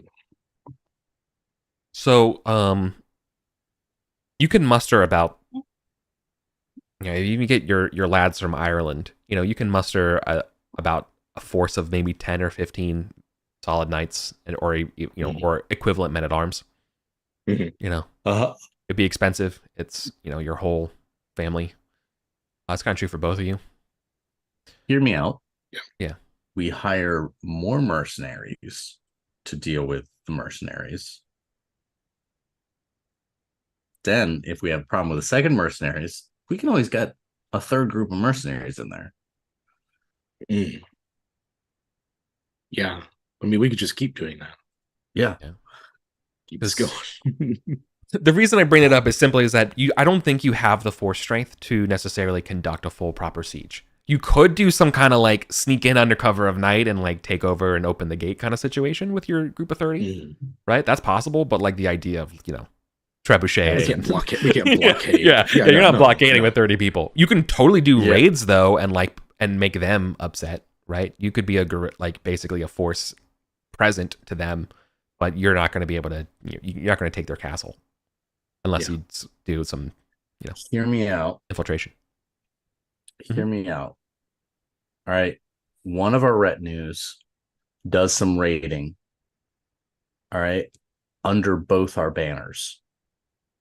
But the other warband is not actually raiding and is going to do the sneak attack, open the gates on the wall. So they're going to think, oh, these two warbands are out there, but it's only one warband out there. Do some sneaky stuff that way. I mean, I think that's as good a way of at the very least, like getting as many of them out of the where they're holed up as possible. I genuinely think that there is no long-term benefit to us approaching them like kind of openly. We need to shock and awe. We need to be like, you all have been a problem. Problem's over. Are we done here? Like, we're not fucking around. Yeah. Yep. Sure. So which of us has the better battle? Because I think that is the group that needs to be doing the raiding outside. I've got battle 16. Yeah, I've got battle 14. Okay. So Archie can lead the one but looks like two war bands to try and draw off some troops from the main fort. Yeah. All right. The bleakness of what you're going into is readily apparent. They're living off foraging off the land is going to be tough going in this sort of deep parts of the wasteland. You can imagine forests partially or fully clear cut, just fallow fields, or if they frankly like almost have been turned into stagnant water flood zones rather than fields that once would grow barley. Which of our squires will we eat if rations get tight? You have to decide. Yeah. Which one snores? Lord, you could eat one of the horses. Shush. Horses are expensive, lad. They're super expensive. This is an elfin horse. Are you kidding me? This is an elfin horse. I can get any Yeah. new. Like, come on. Yeah. I got lines of people want to send me their squires. Yeah. All right. So, yeah. So you're going to be taking out. You're going to be taking on a manor that's between Nottingham and Bedegrain on the map here. Okay. So you're going to be going up north past the River Trent, towards Rostock. You know, perhaps a small fortress or keep on this borderlands territory. All right. Damn. That wasteland ain't no joke. No. Look at it. Yeah. Yeah, it's at this point in the game it has absolutely been spreading. Yeah, so you're kind of going towards the heart of it, right? Yeah. Yes, for sure. Yeah. All right. So you kind of now you kind of understand why there's so many people looking for aid and so many alms and stuff like that. Because Yeah, but it has been a few years since any of us have been this far north. Yeah. Oh yeah. I think you were up in Lincoln for a tournament not too long ago, maybe like 5 years ago. Okay. But even then, it was Yeah, nowhere near this bad. Yikes. All right. Okay. Yeah. So for this attack to work, as I understand it, is that you are feigning multiple war bands in the area to try to get them to come out and mess you up, right? Yeah. And what's working in your favor is that, of course, they would love to capture fresh knights over here because that's easy money. Yeah. Yep. Especially a round table knight like you all, right? Mm-hmm. Oh yeah, easy money. Especially like one of you, like you're not like, I mean, you all are obviously competent. You did save the queen, right? So like, oh, you will be a great prize, right? Yeah. Right prize. Yeah. Not the queen, but her cousin. So okay. Yeah, so I think the way to adjudicate this first would be, let's get a battle. Let's get the idea of the pace of these would be caravan raids, frankly, right?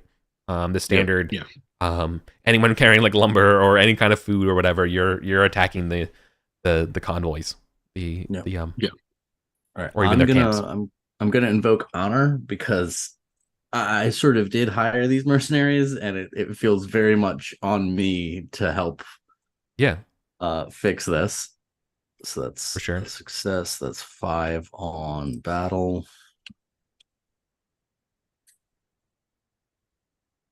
Oh my god, my rolling is just tremendous. All right.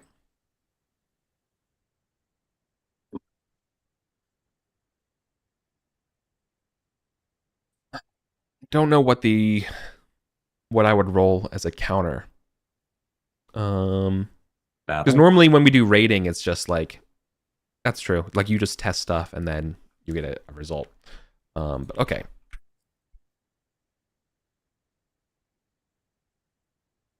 Yeah. Okay. So if they're beating you, what this represents is that you're not doing enough to get their attention, right? To me, it means that you're not being drastic enough. Okay. So my question to you is, you're perhaps. I think the way we can put this here is that you're trying to do things perhaps the more honorable way, and it's not working. Right. Especially with the role of honor. So you can imagine you're giving people like you're feeding them, you're letting them, Oh yeah, like we're capturing these caravans and stuff. Yeah. I think when the sense is like we're really not getting their attention, Archie's gonna burn the caravans. All this food stuffs, and stuff, rather than take them and distribute them. It's like, nope, burn it right on the road. Force the only way it's like, okay, if you want to stop me, if you want your food, you're going to have to fight me. Yeah, exactly. So now I think by doing that, check vengeful, but I will let that be a pass. Right? Okay. Yeah. I think that's what that looks like. Vengeful or cruel? both, dude. Let's go both, Colin. Love it.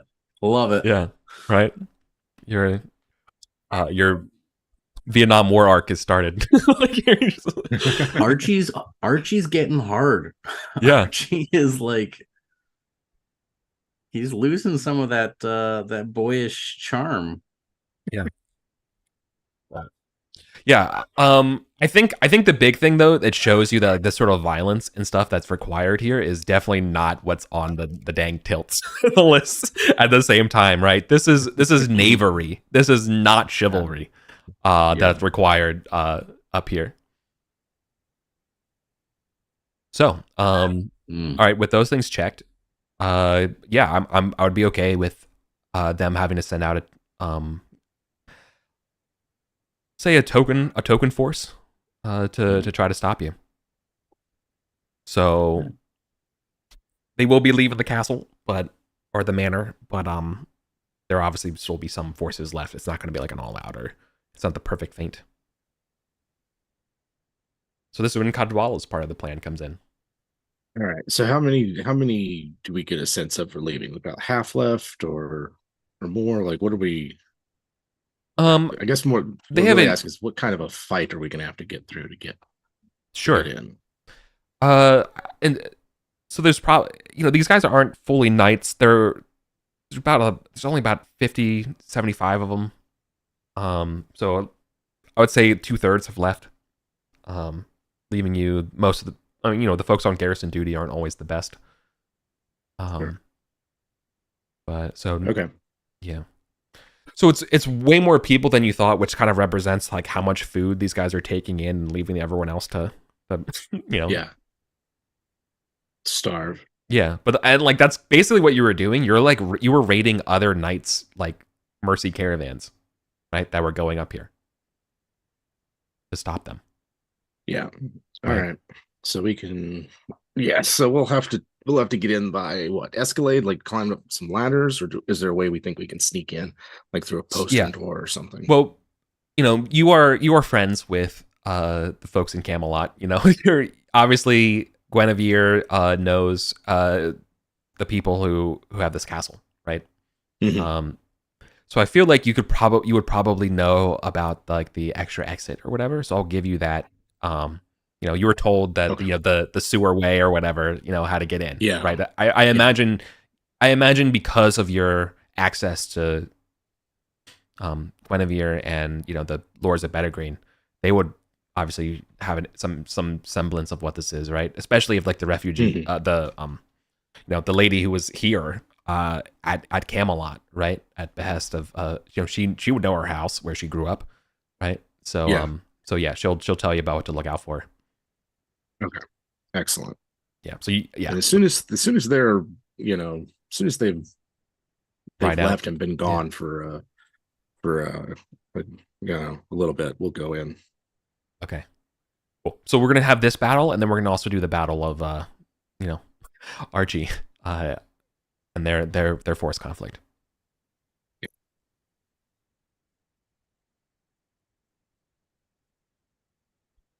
Okay. So for you, yeah. Siege, I don't think is right. Because you're not besieging, but it's also not battle. It really is like a raid. Yeah, there's no like assault. raid skill. Yeah. Yeah. I'm not gonna ask. Like, I don't want you to do some kind of like move silently or anything like that either. But I'm also struggling about hear me out. What if you did the average of your battle and your siege? I don't even know what base siege is. Base siege is 10 plus, I think, some percentage of your battle. Yeah, it might be like 10 plus half battle or something like that. Yeah. Okay. For honor. So in that case, it's 10 plus half battle. And I put it at just a second. I have an actual calculator I can do this with. It'd be 15 is what I'm rolling against. All right. So roll honor, because of similar position. This is our. This is I'm just gonna roll battle and get myself. I don't know. I don't know. So, No, hang on, man. I don't know if honor is the right thing to roll here.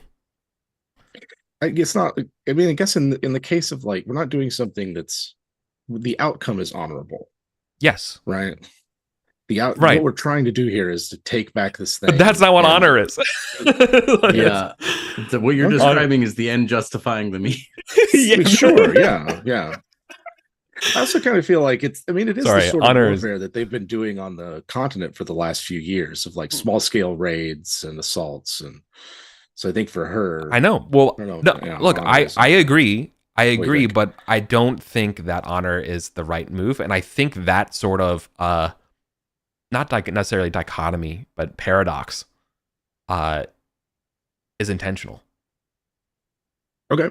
Right. It's the incompatibility of the requirements of the scope of warfare against battlements and what noble courts call for you. Yeah. All right. Well, then we could use. Yeah, I mean, other passions, not really sure. Look, loyalty might be the closest. But... Well, I think the way I want to do this is like it's going to be 3 checks total, right? Okay. It's definitely going to be some sort of like roll that we're debating on right now, right? The second one will also be a vengeful test, and the third one will be a sword test, because that's what you're doing right now. Yeah. So let's. So I think the first one was to be that sort of like battle-y kind of roll. Battle roll. Right. I mean, frankly, man, just roll battle. Like at this point, we spend so much time. I'd rather just roll battle. You know what I mean? Yeah. So battle. Nice. Vengeance. And sword. I would definitely read a trilogy of books with those 3 names, by the way. Yeah. Sword. Oh yeah, 2-handed. Success. Hell yeah. Okay. Well, you seize the day with minimal losses here. Roll a d4. No, you actually hold and you take no significant losses. Okay. So that's perfect. You don't even have to roll to see like any HP damage or anything like that for that one. Right? So you take for a success like that, you don't even take any. If it is, it's minor, it's trivial. Any that surrender will take prisoner, but otherwise we're not here to play nice. I think that's what it is. I think most of them will surrender and play to your mercy. Yeah.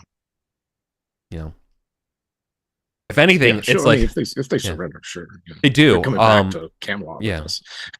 Oh, these guys will, but let's do the battle for Colin.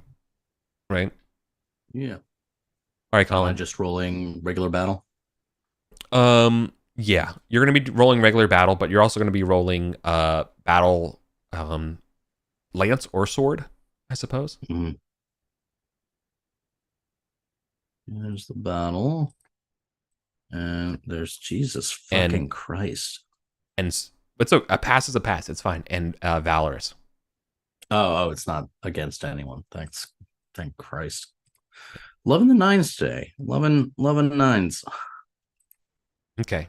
Again, with 3 successes, you're able to dispatch your mercenaries with minimal losses and casualties.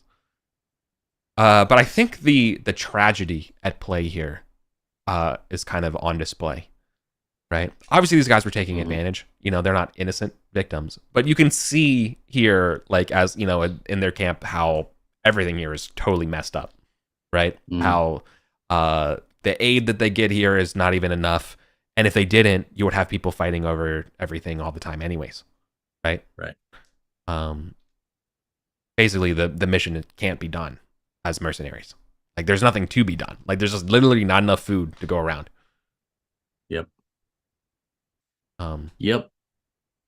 This is fucking bleak, man. Yeah. It would require like an occupying army to like make sure the food goes, where it's supposed to, without anybody messing with it, which is just impossible given the terrain and the space and everything here. Just So it's yeah. So you do succeed. You do take the castle, and you will be able to apprehend and deliver justice, as well as the castle back to its rightful owners. So you all will definitely get 300 glory. This is the same family that you denied a marriage proposal to.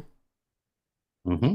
So if there's anything you wanted to say to them as you give them their castle back, you could have that. I think it's kind of like a good luck looking for marriage matches. Okay, just a simple. Okay, simple, like, we're done here. Yeah. Sick. Yeah. So obviously, a flash of heroism in a time of despair. Reminding you all, you still got it. Definitely check all of the rolls that you passed, by the way, if you didn't already. Mm-hmm.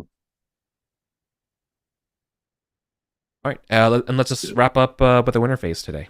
So we're done 351. We are speed running today. That's fine. 350, 551. Sorry, 551. Yeah.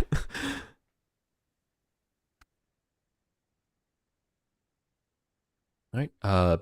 Base weather malt is 15.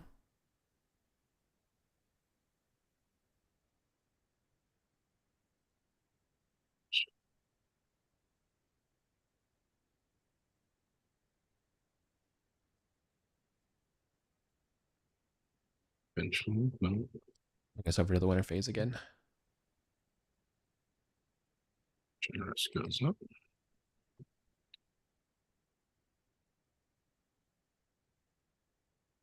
I got a lot of checks now. Let's run through. Energetic goes up. We love that. Hey, See that. Makes sense. Archie's a man of action after cheer. Vengeful also goes up. Yeah. Not a huge surprise. A little bit of disappointment. Just doesn't go up. Rule goes up. That one is not ideal because that actually eats into my chivalry bonus buffer. Mm. Modesty does not go up. I didn't learn shit. Spiritual doesn't go up. I've had a spiritual check every year, and that much like my swordsmanship has just refused to fucking budge. Out of spite at this point. Yep. Once upon a time, I would actually learn something in the experience phase of this. Jesus Christ. Lance. Why the fuck would I? Oh. Not 5, 9, 8, 9, 7. Yeah, okay.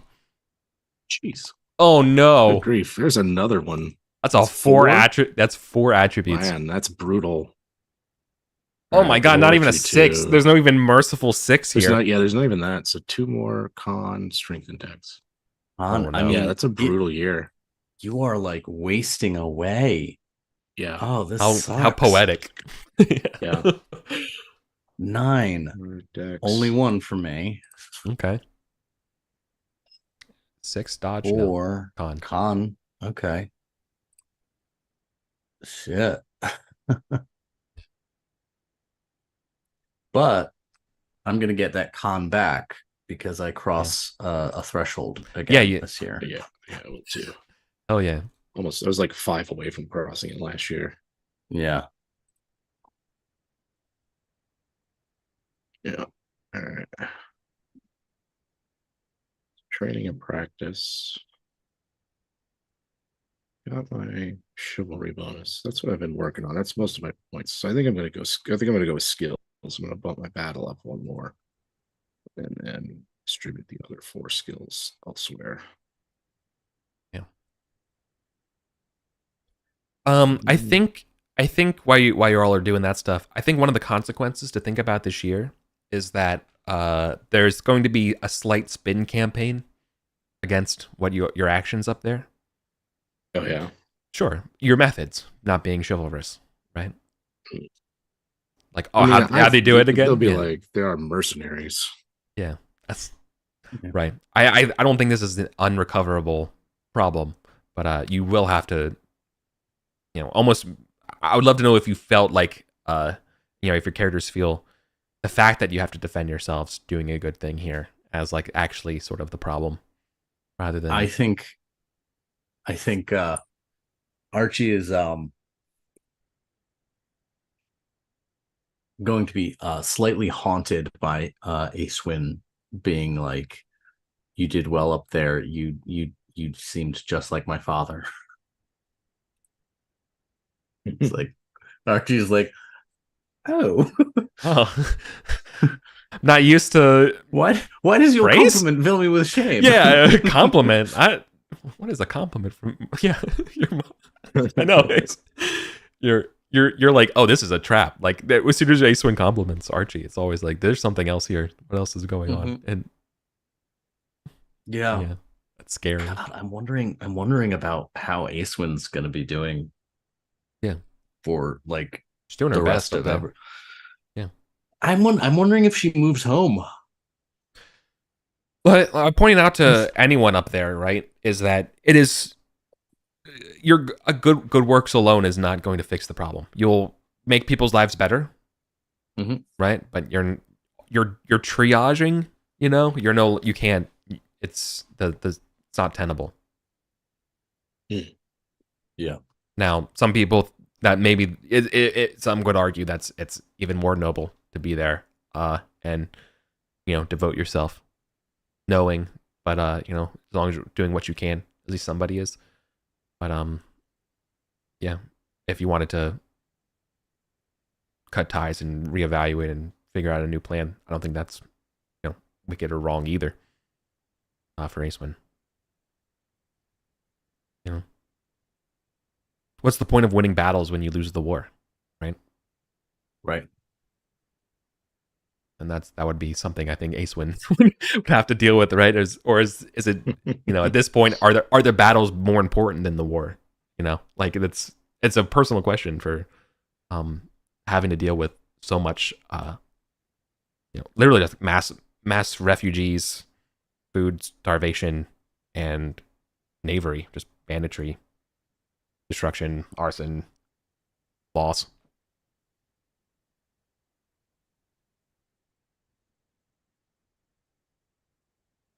Terrible. Yeah. I think terrible. like I almost wish there was a stat or something to represent like exposure to the wastelands, because like you come back to Camelot and you know how Camelot's silver streamers, the blue the Pendragon banner, everything's all shiny and silver goblets, and while you're out there it's eating hardtack, drinking swamp water, and like burning caravans.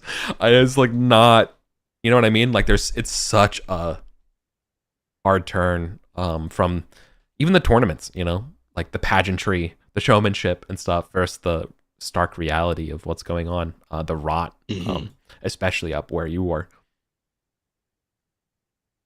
So, but I don't know. I'm fine with it just being roleplay for the time being, but I think that would be something interesting to show. It would be interesting, yeah. The disparity is like the scar it leaves.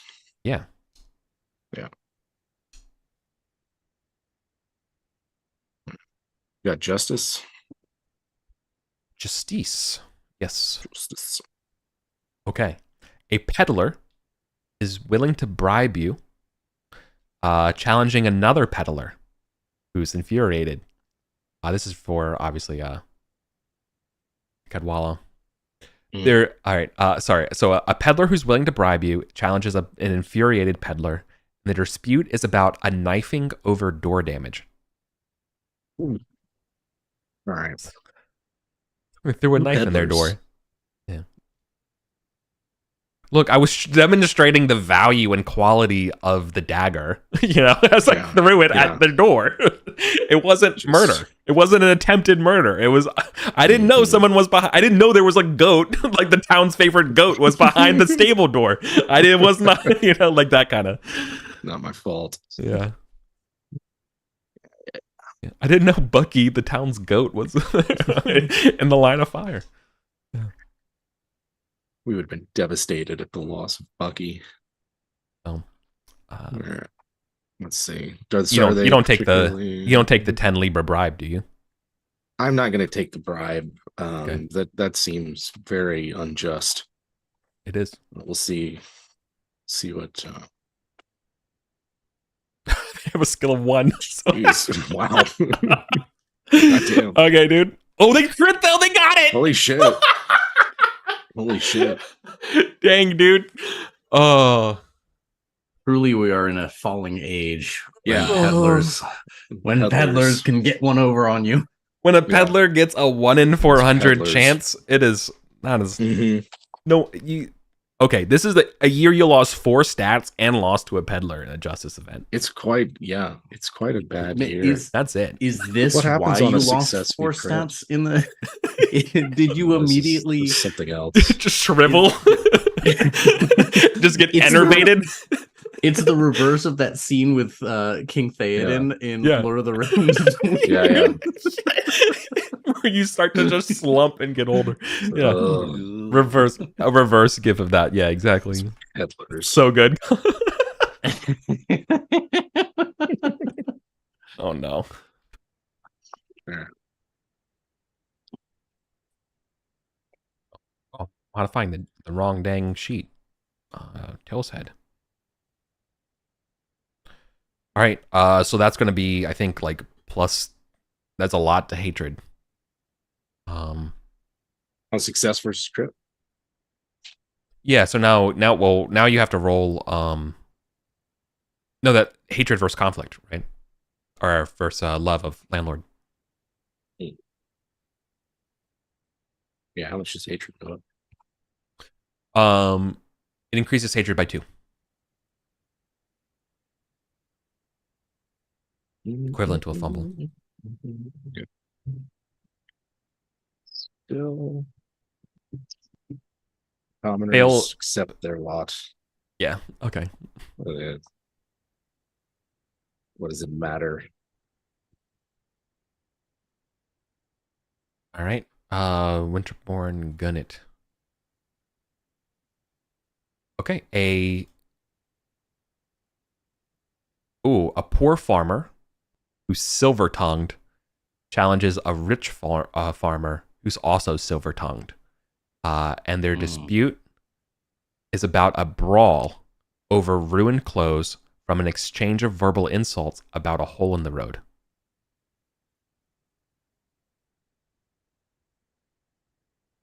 So 2 silver-tongued farmers are... Again, more elven threads are... Yep. Everyone agrees Farmer John shouldn't have called Father John's mother the hole in the road that everyone's wheel has bounced in. It's, that Too was far. wrong. But ripping the shirt. Fine elven duds. That's the issue. Yeah. The rules are... Besides, everyone knows Father John's mom, and the town rules on bras are very clear. Just don't rip the clothes. Don't rip the clothes. The bylaws are... We've had a dramatic increase in naked brawling peasants, but that's a price we're willing to pay to keep these clothes intact.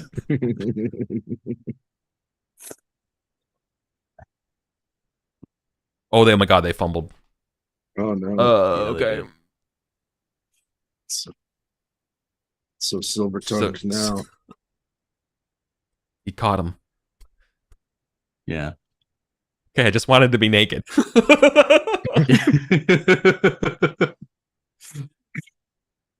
One more thing.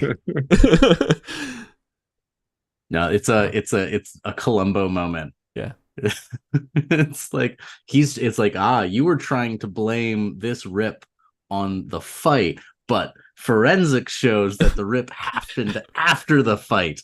But there's these teeth marks that are very goat shaped. For this reason, the conclusion is inescapable. That peddler that just arrived in town, string him up. Yeah. Oh.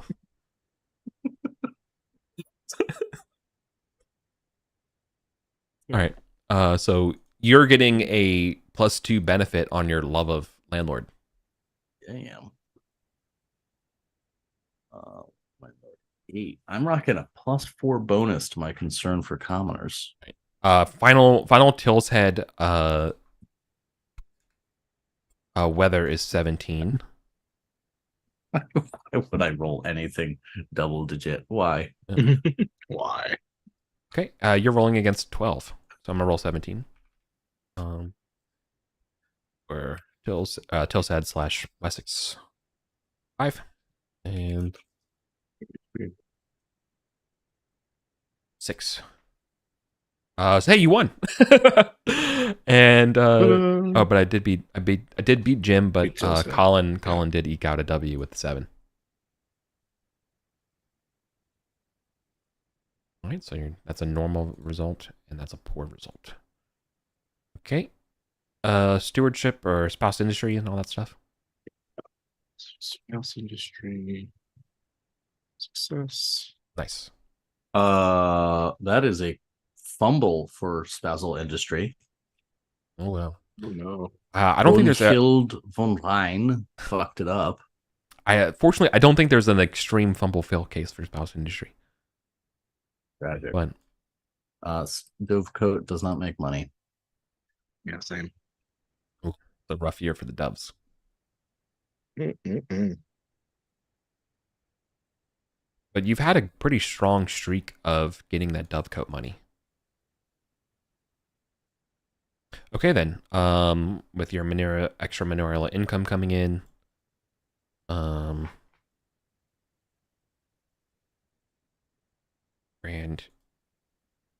inconspicuous spending. Till's head, you are ending the year at 269. Okay. Gun it. You gained $3, so you're at 180. I'm not gonna say no to that.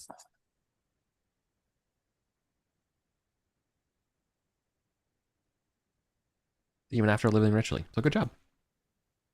Yeah. Pretty much breaking even. Cool. Stable roles and all that stuff and training and et cetera, et cetera.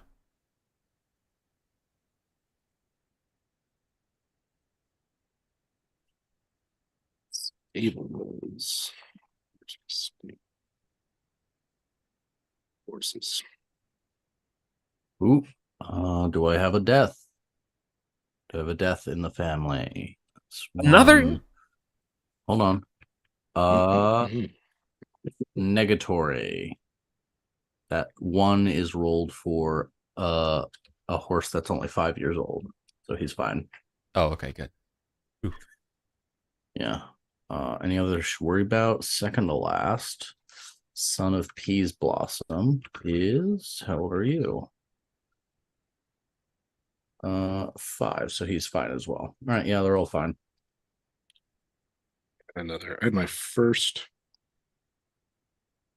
of the White Star blaze on face. They die. An elf blood, an elven horse.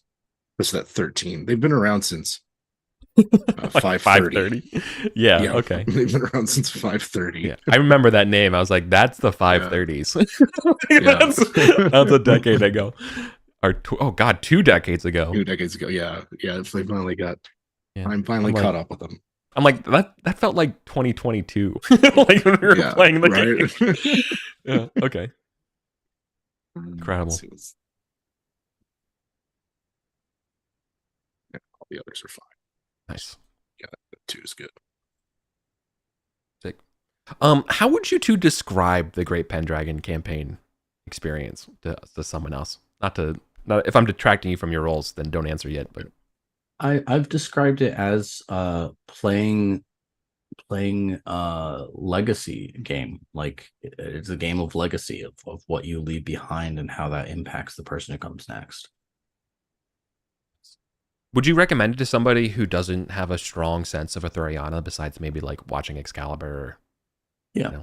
Or Yeah, because I think this is a way to come away with an appreciation for Arthuriana.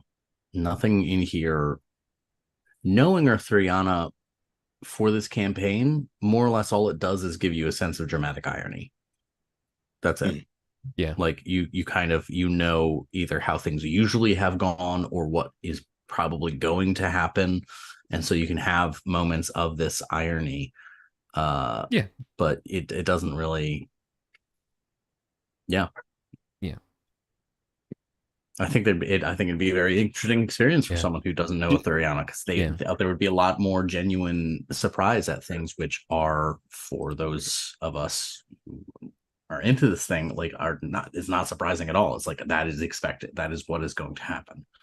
Have you found some of my cutscenes distractionary or like distractions as far as like some plot events of the campaign? Well, yeah, it doesn't detract.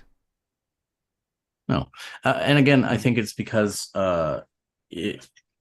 embracing it as already zoomed out, right? Yeah. Whatever investment I have with Acewin, with Archie, it is still a little impersonal. I'm still floating above them. I'm not really embodying them in the way I might for another game where it's only about the one character, Right. Like a 5e game. Yeah. What Eurotune Venin calls princess play, which a lot of people still get like really it's worked not up about. Yeah, he's like, no, that like children pretending to be a princess, that's a kid's game that people play. That is a type of play. You stand by the name of it's a good name. People are like, oh, it's childish. It's like, well, what? Because kids do it. What do you think we're doing? And do you think there's a dignified way that we're pretending to be elves? Yeah, it's like it's fun to be childish. I know. So it's child. The rule is childish if you're a princess, but being an elf with a funny voice, though, adult, it's very serious, very adult, pathos, very highbrow. Yeah. like okay. Yeah. Maybe all sense of play exists on the same continuum. Mayhaps. Gosh. Any addendums to that, Jim, in your experience? I think that thinking of it as a legacy game is really, really important, because if you are like, oh, this is my character and it's the rules can't touch them outside of these very narrow, like their hit points or whatever, but like your character's going to do all kinds of shit that you don't want them to do, and you wouldn't choose for them to do, and they're compelled to do things because of their personality traits and their passions. So it's a game for like, you get to dip into these characters at these important moments in their lives, but it's about seeing how they evolve and change over this really long, grand thing, and how much they take part in it. Like, because we could just as easily like, we don't care about being round table knights. We're just going to tend to our manners and keep it local. And we could have easily played the entire game just like we did before the anarchy, where it's like neighborhood politics and who gets appointed to the earls, courts and stuff. Yeah, that kind of thing. Or it could be big and grand, Definitely. Yeah, there's space for multitudes. Cool. Yeah. Thanks for sharing that. It's come up in a few conversations because like saying like, hey, by the way, I've been playing this game for 5 years. So if anything, it'd be nice to see that 6th edition would go more outside of the you're from Salisbury and these kind of nights. Like, I understand other editions of Pendragon have been like, no, this is how you play like people from completely other parts of the world who can take part in this. 5.2 has the Book of Sires for that reason. Right, like it has all of the extra father timelines and all that kind of stuff for every character and stuff. But for our first time, I figured nothing's wrong. Vanilla is the classic flavor for a reason. Yeah. So like, it's like if we were playing knights from Wales, for instance. Yeah. If we were playing like Welsh knights who are pulled into Pelennor and all that'd be very different. Right. or Cornwall. Or Orcans Like, or what? Lothians. Yeah, I know. Imagine what it would be like. Yeah, the perspective from there, right? Exactly. Yeah. Totally. Yeah. Okay, cool. Thanks. All right. Are we about wrapped up? What were the results for practice and everything? Yeah. Life and I bought up some skills, battle, hunting, and tourney, and then used glory to raise my strength back up. Yeah. So I bumped sword again and replaced my con. Killer. Love it. I'll probably get another one next time. It's good. It was a good year for glory. Mm-hmm. Awesome. Good All right year then. for glory. Cool. Then on that note, then we should probably get out of here. All right. Nice. Sounds good. We did 18 months today. Yeah. Nice. Well done.